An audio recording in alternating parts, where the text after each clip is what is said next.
बिस्मिल्लाहिर्रहमानिर्रहीम, अस्सलाम वालेकुम। मैं गौहर बट सियासत के प्लेटफॉर्म से आपकी खिदमत में हाजिर हूँ। सबसे पहले दरख्वास्त ये है कि चैनल को सब्सक्राइब कर लें और बेल आइकन का बटन ज़रूर दबा दें। अच्छा जी, खबरें हैं दो। एक खबर ये है कि फवाद चौधरी और ताहर अशरफी साहब दी हो गई बिस्ती और टकावी किस्म की हो गई। अच्छा, वो कैसे हुई है वो बताता हूँ। लेकिन दूसरी खबर जो है वो ये है कि NA 133 है और तरीके इंसाफ की बिस्ती है, यानी आज का दिन बिस्ती दिन है यूथियाज़ के लिए। बट एनीवेज, पहली खबर की तरफ आते हैं जो अहम तरीन बात है। आप जानते हैं तरीके लबैक पाकिस्तान का धरना जो है, वो लॉन्ग मार्च जो है वो जारी है। और वज़ीराबाद के अंदर इस वक्त जो हालात हैं, मैंने वहाँ से बराह रास्त एक ऐसे बंदे से पूछे हैं जिसका कोई तल्लक वास्ता नहीं है ना हुकूमती साइड से ना तरीके लबैक पाकिस्तान की साइड से, यानी एक आज़ाद आदमी जो दोनों के साथ इतफाक़ नहीं करता, उससे मैंने बात पूछी है। शख्सियत बहरहाल वो सियासी है, लेकिन कोई इतनी भी सियासी नहीं कि बंदा करे कि जनाब वो उसने किसी साइड ली होगी। उनका ये कहना था कि जनाब जो 4 फरलांग का एक रेडियस है जिसके अंदर तरीके लबैक पाकिस्तान के लोग मौजूद हैं, और वो जो लोग हैं वो उनकी तादाद आप समझ लें इस वक्त वहाँ पर उन्होंने बताया कि 10 से 1 हज़ार के करीब लोग मौजूद हैं। अलबत्ता अगर हम शहर के, चूँकि ये शहर में फैले हुए हैं और शहर के अंदर से वो कहते हैं कि कोई मस्जिद ऐसी नहीं है जिस मस्जिद में इनके लोगों से भरी ना हो। मस्जिद कोई ऐसी नहीं है शहर के अंदर, और लोग इनको रोटियां भी पका के दे रहे हैं, लोग इनको जनाब फूल भी ला के दे रहे हैं, लोग इन्हें ते हार भी सुट रहे हैं। सारा कुछ लोगों ने इनके लिए खोल दिया है, क्योंकि नारा ही ऐसा है, ज़ाहिर है नमूसे रसालत का नारा है। इसके ऊपर तो कोई मुसलमान भी जो है ना, जो मुसलमान ना, वो इस पर कंप्रोमाइज़ नहीं कर सकता। इस नारे में वो आए आगे जो उस बंदे जो नारे लगाने वाले हैं, उनके जो लीडरान हैं, यानी जो कायदीन होते हैं, हमेशा ही ऐसा हुआ है, उन्होंने किते ना किते रख के ना इन्हें सारे लोगों ना मतलब किते ना किते क्या कहना चाहिए, उनका कोई अपना मतलब निकाल लिया। चले बात को नरम करते हैं, मैं कंट्रोवर्शियल साइड की तरफ नहीं जाता। अच्छा, अब ये मामला है तो हुकूमत जो है ना इस वक्त बिल्कुल जिसको कहना चाहिए ना कि बेबसी के आलम में है, और बेबसी की वजह से ही वो मुज़ाकरात के सिलसिले कर रही है। आज उन्होंने जो बरेलवी मकतबा फ़िक्र के लोग हैं और सुन्नी मकतबा फ़िक्र के लोग हैं उनको बुलाया, उलमा कराम थे उसमें, मशाइख थे, उन सबको बुलाया और इमरान खान साहब ने उनसे किए मुज़ाकरात। अच्छा जी, अब ज़राए ये बताते हैं कि जैसे ही वो कमरे में दाखिल हुए खान साहब से मिलने के लिए, तो वहाँ पर 2 वज़रा बैठे थे। एक का नाम था जी फवाद चौधरी, दूसरे का नाम था ताहर अशरफी। तो उनको देख के तो उलमा ने सबसे पहली बात ये की कि जनाब इन दोनों के होते हुए मुज़ाकरात नहीं हो सकते, इन्होंने पहले बाहर कढ़ो। इमरान खान साहब इस बात पर ज़रा खामोश से हो गए, हक्के बक्के से हो गए, मतलब कि है की होया आमदी मेरी टीम नू पै गए ने, तो वो ज़रा चुप से कर गए। तो उलमा ने कहा कि ठीक है खान साहब, अगर आपने इनको बिठाना है तो हम जा रहे हैं। खान साहब ने पूछा यार मसला क्या है इनके साथ। उनका देखें, इन्होंने जो बात की ना कि इनको तहरीक लबैक पाकिस्तान को भारत से फंडिंग आ रही है, ये इनके अकाउंट्स भारत से ऑपरेट हो रहे हैं, इस बात ने जलती पर तेल का काम किया है। लिहाजा इनके होते हुए बातचीत नहीं हो सकती, पहले आप इनको बाहर निकाल दें। वो खान साहब ने उनसे कहा कि बाहर चले जाएं। तो इस तरह फवाद चौधरी साहब और ताहर अशरफी साहब जो हैं वो उनको बाहर निकाल दिया गया। तो फील करो तो भैन बिस्ती वाली गल है, बट एनीवेज। अच्छा, अब जो बातचीत उसके दौरान हुई वो बातचीत मैं आपके सामने रखता हूँ। उन्होंने कहा देखें सर, बात यह है कि आप साद रिजवी को रहा कर दें तो मामला अभी हम उनको जाके कहेंगे और वो घरों को वापस चले जाएंगे।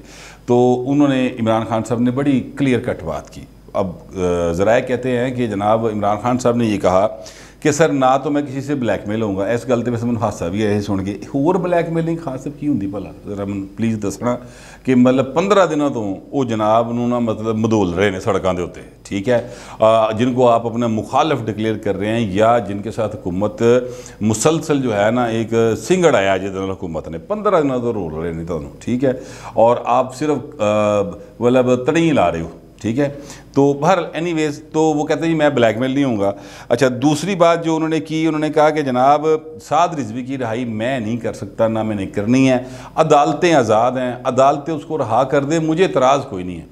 बेंच बना हुआ है हाई कोर्ट के अंदर, उसमें समाअत होनी है 3 नवंबर को, वो रहा कर दें। मैं 3 नवंबर पड़े पले पा रहे हैं क्योंकि मुझे पता 3 नवंबर को समाअत होनी है। लेकिन मैं कह रहा हूँ कि खान साहब ने ये एक असूली मौक़िफ़ इख्तियार किया कि जनाब अदालत में केस है, अदालत उनको माफ़ कर दे, रहा कर दे, सर हमें कोई इतराज़ नहीं है। लेकिन ये नहीं हो सकता कि मैं उसको छोड़ दूँ, अपने तौर पर ऐसा नहीं होगा।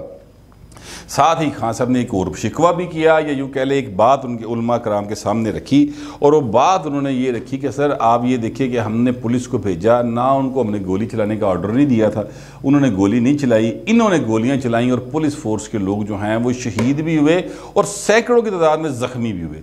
ऊपर से ये मुसलसल झूठ बोल रहे हैं कि जनाब इनके लोगों को पुलिस ने गोली मार कर शहीद किया है, हालांकि ऐसी कोई बात नहीं, पुलिस गोली चलाई ही नहीं थी, शहीद कितों, उन्होंने गोली बाजी कितों गई। लिहाजा ये जो है ना, इससे हमने उनको ऑर्डर नहीं किया था। नतीजा ये निकला कि पुलिस फोर्स में बददिली फैल गई है और हमें फिर मजबूरन रेंजर्स को कॉल करना पड़ा है। तो अब ये सूरत हाल है। हाँ, आप उनसे ये कहें कि आप वो घर चले जाएं, सड़कें खाली कर दें, ऐसी सूरत हाल जो है जिसमें हुकूमत की रिट भी कायम रहे और आपकी इज़्ज़त भी बहाल रहे, ऐसा को मामला निकाले और घरों को जाएं।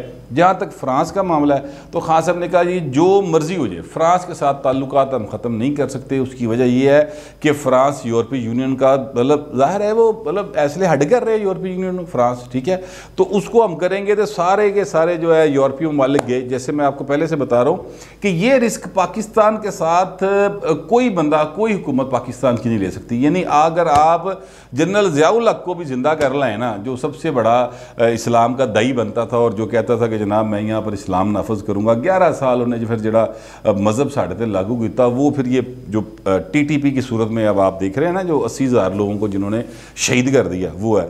बहरहाल वो जनाब वो भी नहीं कर सकता फ्रांस। मेरे कहने का मतलब फ्रांस के साथ ताल्लुकात या किसी फर्स्ट वर्ल्ड के साथ ताल्लुकात आप ख़त्म नहीं कर सकते। इसराइल के साथ नहीं है, इसराइल के साथ आप बना नहीं सकते ताल्लुकात पाकिस्तान के अंदर रहते हुए, और ये जो फर्स्ट वर्ल्ड है इसके साथ ताल्लुकात आप ख़त्म नहीं कर सकते। हमारी इकनॉमिक कंडीशन ऐसी नहीं है कि ऐसी किसी तरह रूस के बह जाएगी कि जाओ फिर अस्सी नहीं खेड़ दे, क्योंकि अस्सी तो तरले पा के GSP प्लस ले रहे हैं। अभी गवर्नर पंजाब गए हुए थे, वो वहाँ पे तरले डाल के अपने आप को, यानी पाकिस्तान को 6 महीने का रिलीफ दे के आए हैं। तो कहने का मतलब है खान साहब की ये बात लॉजिकल है कि हम किसी सूरत जो है ना वो फ्रांस से ताल्लुकात ख़राब नहीं कर सकते। अच्छा, अब ये उन्होंने कहा है तो उलमा कराम ने कहा कि ठीक है सर, हम जाएंगे, हम बात करेंगे और उनके साथ चीज़ों को हम जो है ना बेहतरी की तरफ लेके आएंगे साद रिजवी के साथ। इस वक्त जब मैं आपसे वीला कर रहा हूँ, ज़राए के मुताबिक ये टाइम है कुछ 7:30 बजे का, यानी 7:30 से 8 के दरमियान या 8 से 9 के दरमियान ज़रा कहते हैं साद रिजवी के साथ उनकी मुलाकात होनी थी और वहाँ पर उन्होंने बातचीत करनी थी और उस बातचीत के अंदर जाके चीज़ें जो है ना वो फिर किसी तरह पेशरफ्त होनी थी। लेकिन उलमा कराम जिनमें ज़ाहिर हामिद रज़ा साहब, मियाँ खलील शरकपुरी साहब MPA हैं, मुस्लिम लीग नून के MPA थे, ज़रा थोड़े से इधर उधर हो गए ना, फिर तरीके इंसाफ में आ गए थे। बहरहाल बहुत बड़ी गद्दी के वो गद्दी नशीन है, बहुत बड़ा उनका एक पीर खाना है, इसमें कोई शुबे की बात नहीं, और बड़ी पहुंची हुई हस्ती हैं।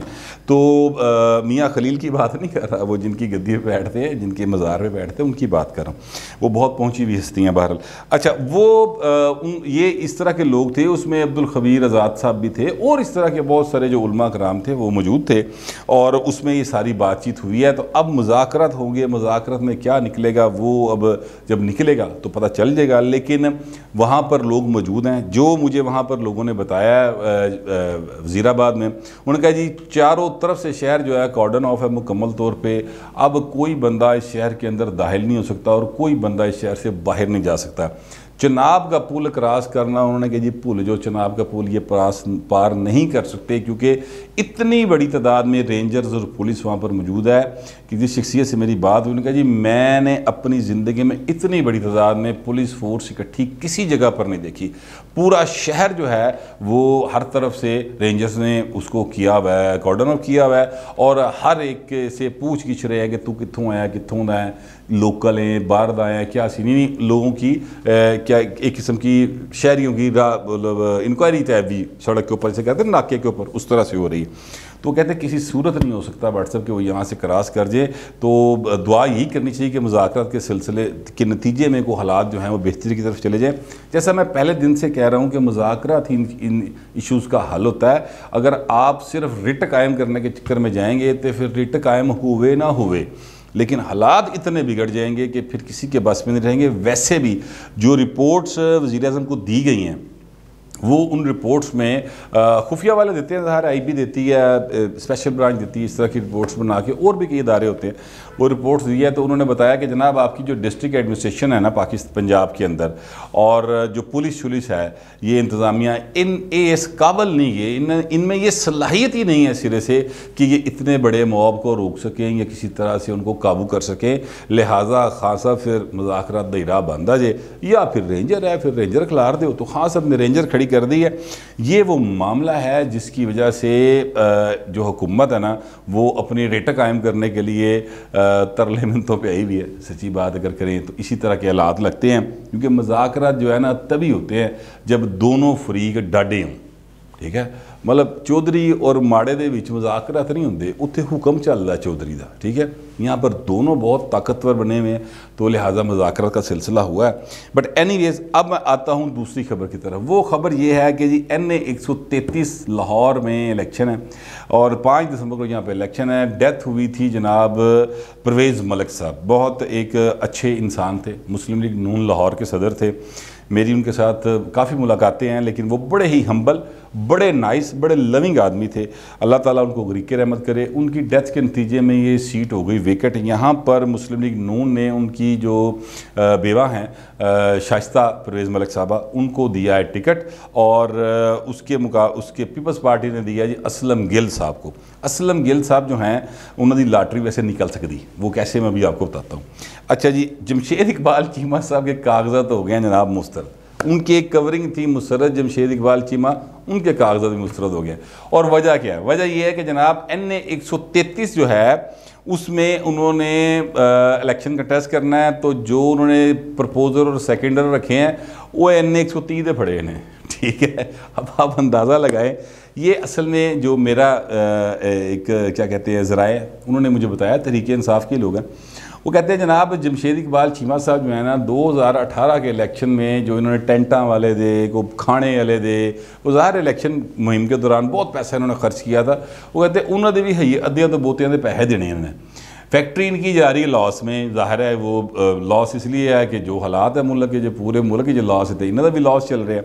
तो अब ये मज़ीद कर्जा लेने के चक्कर में नहीं पड़ सकते, और जहाँ पर ये जाएंगे ये लेने के लिए आगे से टेंटा टुंडा लेगा भाई पहले पैसे कट। लिहाजा इन्होंने ये तरीक़ेकार इख्तियार किया कि जनाब फारग करो ये सारी गल तो इस तरीके ना टेक्निकली अपने कागज़ जो है ना रिजेक्ट करा के घर बहियो, उनकी बेइज्जती पार्टी की पई होवे, और तहरीक इंसाफ में वोट भी किन्ने पाना। ये एक अमूमी ख्याल है तहरीक इंसाफ के लोगों के अंदर, जो कि ग्राउंड पे काम करते हैं। मैं लीडर शीडर की गल नहीं कर रहा, जो कि सरेंडर बने गए हैं या वजीर बने हुए, उनकी बात नहीं कर रहा। लाहौर के अंदर कम अज़ कम ग्राउंड पे यही हालात है।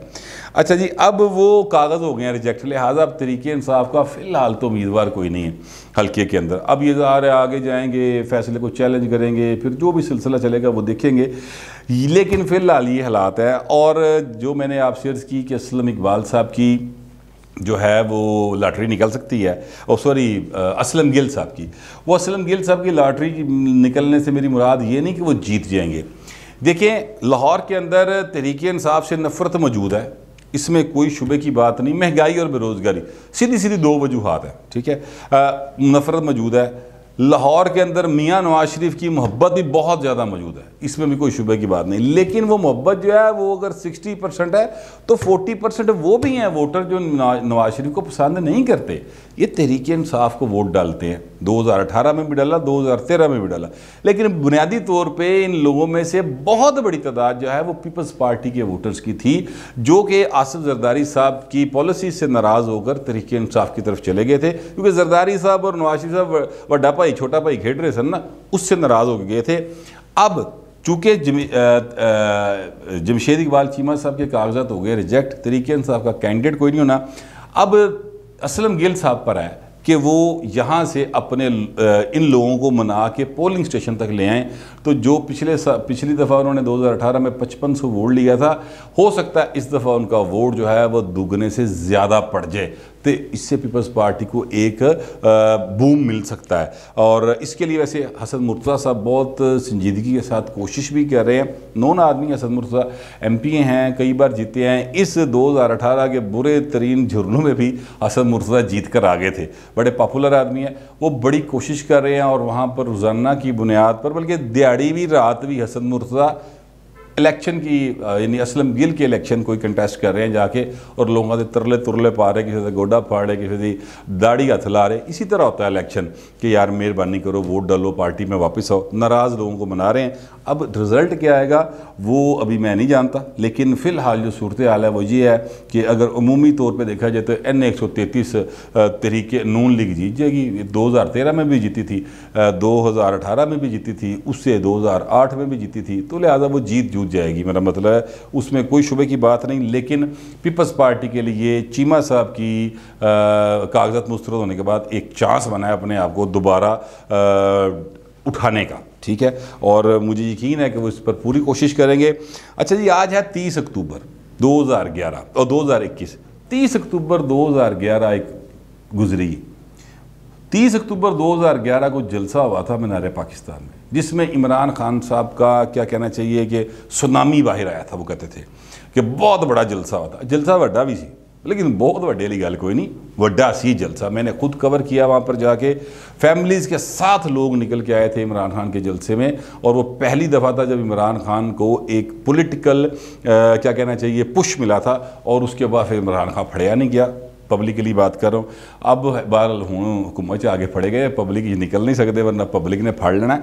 बट एनीवेज, तो आज के दिन 2 इवेंट्स के अंदर तरीके इंसाफ की जो बिस्ती हुई है, एक वो 2 वज़रा को मीटिंग से बाहर निकाला गया, और एक चीमा साहब इलेक्शन से बाहर हो गए, तरीके इंसाफ इलेक्शन से ही बाहर हो गई। ये 2 वो चीज़ें हैं। बट एनीवेज, सीरियस नोट के ऊपर बात है, तरीके लबैक पाकिस्तान को तरला पा के मनाना जे, तरला पा के मनाओ, ज़ोर इस्तेमाल करना है, ज़ोर इस्तेमाल करें, पर खुदा दा वास्ता है ये जो 15-20 दिन से एक तमस्कर उड़ा ना पूरी दुनिया में पाकिस्तान का, इसका को हल निकालें। फिर वक्त इतना ही, मिलते हैं अगले वीडियो।